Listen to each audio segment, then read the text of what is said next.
Hello there, everybody, and welcome to Harrah's Hoosier Park. It's the Road to the Derby Challenge, and we have what is turning out, Jacob, to be the final race on the Road to the Derby Challenge. Michael Chamberlain, Jacob Reinheimer here in the Dan Pat studio, and the way that it worked out, because of some very heavy rains that they're expecting in the Lexington area on Friday and Saturday for the rest of the week going into the weekend, Keeneland has moved the Friday race program to Monday. Yep. And they have moved the Saturday race program, which was to include the Grade 1 Toyota Bluegrass, to Tuesday. So now that race will be run on Tuesday with a field of 7. And how are we going to handle that? Yeah, so this is going to be the finale of this Road to the Derby contest. If you are here on Saturday to play the Wood Memorial and the Santa Anita Derby, you can still make your selection for the Bluegrass on Saturday starting at 11 a.m. With that said, we are going to be taking entries for this Toyota Bluegrass until Tuesday afternoon when this race is scheduled to go off. So you will still have plenty of time to get your selections in for this Toyota Bluegrass. This is going to be the finale for this Road to the Derby contest, and then we should have the final results for that $2,000 grand prize winner done by Thursday. So we are going to wrap this contest up now on Tuesday with the Bluegrass. And it's a $1.25 million purse, Grade 1. They're going 1 1/8 miles over the Keeneland main track. A field of 7. Not as small as the field for the Santa Anita Derby, and we did mention the quality of some of the horses in that race, but you've got some very quality horses in here as well. Yeah, I think this is a very, very interesting race. You get the likes of the Tampa Bay Derby winner, Owen Almighty. You get the likes of the Holy Bull winner at Burnham Square and some other horses that have showed up in some of these top Road to the Derby races. So I think this is a very, very interesting race. And the voice of the Kentucky Derby on NBC, Larry Colmus, I heard him say at Gulfstream last week when they were covering the Florida Derby, Burnham Square is his Derby horse. Really? He likes that one come May 3rd, but we'll see how that works out this week for that race on Tuesday as we take a look at our selections. And I thought I was going to get this one by you. I really thought I was going to get Chancellor McPatrick and have him all to my own. But we do agree on this one. By McKenzie out of a Bernardini mare, a $725,000 purchase in April of 2024, was second to Owen Almighty in the Grade 3 Tampa Bay Derby. Flavien Prat riding for Chad Brown, and also has a pair of Grade 1 wins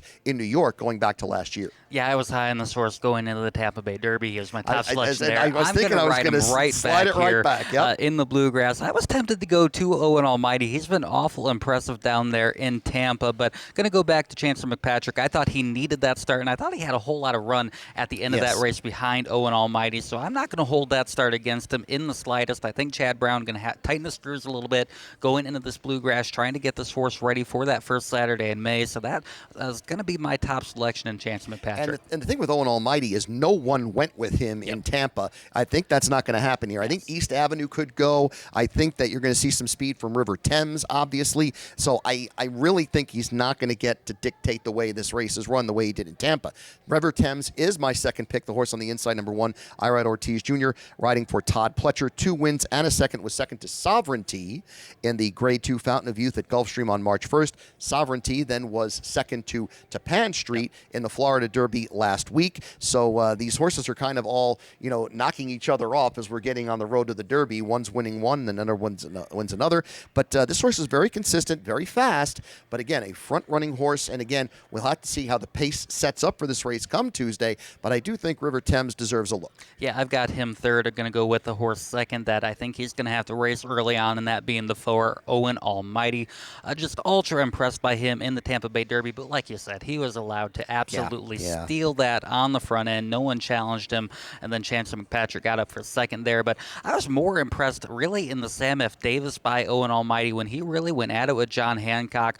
John Hancock headed him turning for home, but still I thought Owen Almighty was dead game in that effort, and I thought to translate that into a Tampa Bay Derby win, that was huge for trainer Brian Lynch. I really like this horse. I have to assume they have their target set on that first Saturday in May. He's certainly earned the points for it, and he's going to be one of the speed horses there, certainly, you have to imagine. But just been very, very impressed by by Ono Almighty. Don't know if he's got the talent as some of these horses do, but just a very, very gritty animal. And my third pick in here is the 3 Burnham Square. Brian Hernandez Jr. now taking over the ride for trainer Ian Wilkes. And I think that's kind of a result of the trip this horse got in the Grade 2 Fountain of Youth. Finished 4th, was 3 wide on the first turn, 5 wide on the second turn. Never really had any chance to establish any position. Was certainly not his best effort. The only time he's been off the board in 5 previous starts. Yeah, this was kind of the hot horse after that win in the Holy Bowl. I know I loaded up on him going into that Fountain of Youth and just never quite fired there. So have to imagine that's where the jockey change comes from, as you said, and maybe that'll work out, and we'll see the Burnham Square we saw earlier in the Holy Bowl, but just a little bit of question mark next to his name after that effort in the Fountain of Youth. And the thing about that Holy Bull, let's not forget, he did beat Tapan Street. Yes. He was Tapan Street was second in that race. So as I said, they're all beating each other as we're going on the road to the Derby, flipping and flopping here. So and I like to see that. Yes. It's great we don't have one dominant horse that's out there, and given what could happen in Southern California, if journalism wins by 10 or however that works out, we could have a wide open Kentucky Derby come, especially betting wise. Yeah, I think it should be a great betting race the way it's shaping up right now. Fourth pick for me is the 3 East Avenue, and this horse, a lot of people were high on this horse coming into the year. He had won the Grade 1 Breeders' Futurity at Keeneland, didn't show up in the Breeders' Cup Juvenile, finished 9th there as the betting favorite after a bad start, stumbled at the beginning, so I think that race is a toss. But then comes back in the Grade 2 Risen Star in Louisiana and completely flopped, finished 10th there out of a field of 12, was up with the pace early on in that race and then just completely caved. But again, off a 4 month layoff. It's very interesting to see they're coming back again and they're putting blinkers on this horse. I think this is the last shot he's got to do anything to get himself in position to get into the Derby, and I don't know if he's going to make it. Yeah, and I thought the morning line was interesting here. It's the Coast second choice at 3-1 here. It was one of those where I was willing to give him a pass for the Breeders' Cup last year. As you mentioned, he stumbled badly at the start, but the effort in the Risen Star just did not make any sense to me, and I think if you're going to get a short price on East Avenue, could not justify putting him on top. So he's going to be a toss for me, and if he beats me at a short price, so be it. And he was 4-5. Yeah.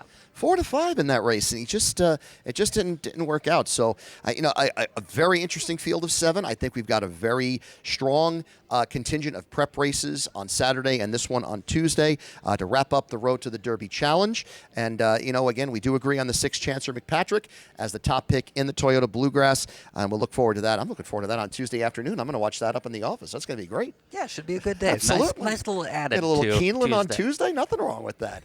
No problem at all. So we do want to thank all of you who have played throughout the contest on the Road to the Derby Challenge, not only here at Harrah's Hoosier Park, but down in downtown Indianapolis and up in New Haven at our satellite sites. We do appreciate the fact that you've been part of this contest, and we certainly hope we've been able to help along the way. A certain hey, I had a winner. I had a winner, so I can't say I had a 0 for the whole contest. So, but again, we do want to thank all of our fans out there who have played in the contest, who have watched these videos and enjoyed them. Yeah, I do want to remind everyone that has played every week of the contest, they're going to get 2,000 total rewards credits. So even if you're not alive for that $2,000 grand prize in the point standings, if you've played every week to this point, make sure you still play this week because, again, 2,000 total rewards credits on the line there. And, again, that $2,000 grand prize with 3 races, 15 total points still out there on the table. So you can break your way up that leaderboard in a hurry if you have a good couple days here on this final week of the Road to the Derby contest. It should be a great Road to the Derby Challenge weekend. We're definitely looking forward to that. And, of course, we will have a Kentucky Derby video, Kentucky Derby week. The two of us, I think we're going to have a surprise guest for that third spot in the in the con here. So we'll keep that under our hats for right now, but we're looking forward to the Kentucky Derby video, which will be up on YouTube, Kentucky Derby week. For Jacob Reinheimer, I'm Michael Chamberlain, wishing the best of luck to you all.